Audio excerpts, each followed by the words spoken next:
Great to be here. I want to say once again, thank you to Jeff Nance and the AMA for having me here. It's wonderful to see all the modelers. Many of us got our start in aviation as a result of modeling. So it's great to share the passion that I have in full-scale aviation and modeling with you.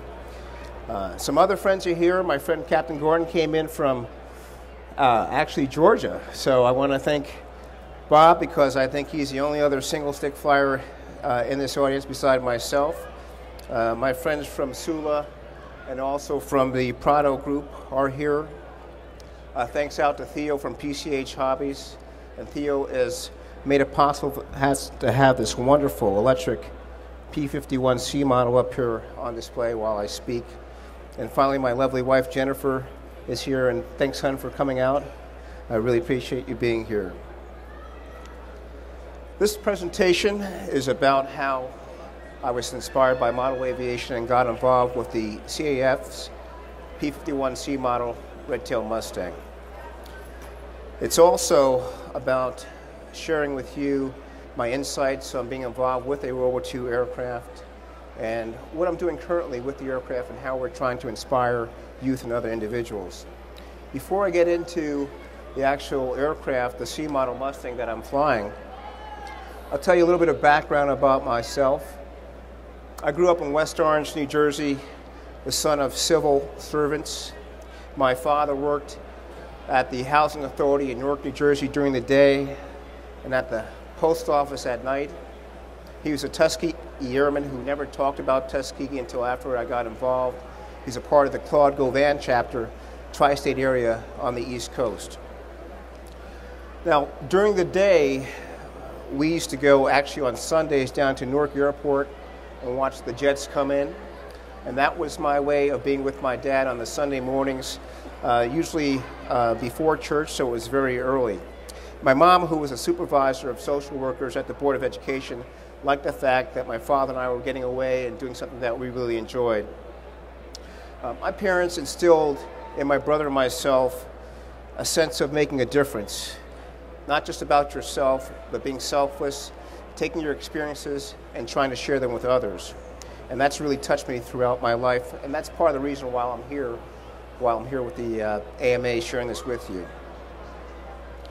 One day when we were down at Newark Airport, I saw a United Airlines DC-8 freighter coming in through overcast skies.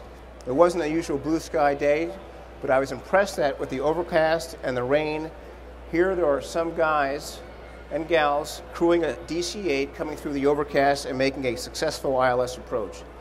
And I said to my father, I said, you mean there are actually people in that jet coming through the clouds? They know where they're going, they can see where they're going. And my father said, yeah, you know, that's what airline pilots do. And at that point in time, I said to my dad, airline pilots, I have to learn a little bit more about the airline flying and what airline pilots do. I started to think about setting goals for myself when I was very, very young.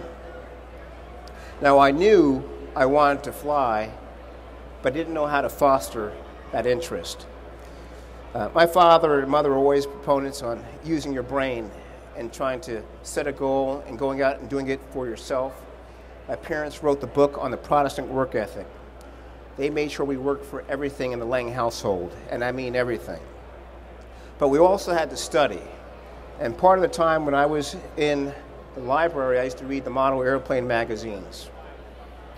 And I started fantasizing and thinking, how can I get involved and learn about aviation science? Well, lo and behold, I saw that famous Cox PT-19 that we all have flown before. It's yellow and blue. It has rubber bands on it with that little 049 engine. And I had a pretty good job doing chores around the house for about $4 a week, cutting grass, and in the wintertime we shoveled snow in New Jersey. And I saved my money for that Cox PT-19. Now, in fairness, it took about 10 of those PT-19s for me to learn how to fly U-control. That was kind of difficult. But it still was something I wanted to do, and I took that Cox PT-19 wherever we went on vacation.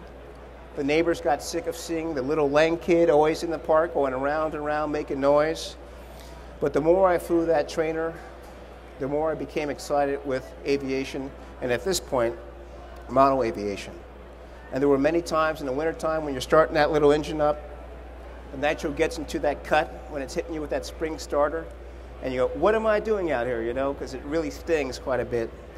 But somehow I persisted and was determined to learn how to fly not just the control line airplanes, but the radio-controlled airplanes as well.